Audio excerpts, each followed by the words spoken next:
ka diçka shumë të habishme te klubi i Tiranës. Po flas me klubin e Tiranës sepse Patjetër.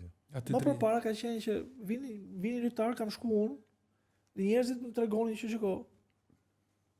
I shef të fotografitë këtu? Këto kanë fitu këtë kampionat. Këto kanë fitu kampionat. Kanë bërë kaq gola, kanë bërë kështu.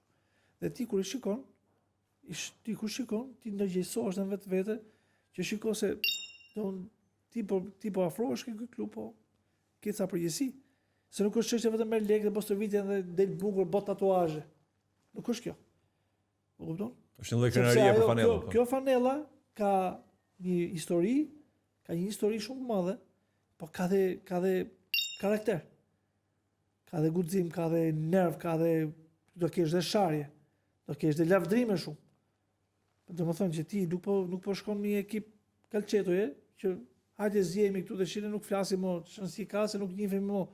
Po aty është të Tirana, kupton? Po nuk ka njerëz më që t'japin në të frym. Si për sportin, si për historinë. S'ke, më thuj një person, sot në klubin e Tiranës është aty, dhe di historinë e klubit të Tiranës.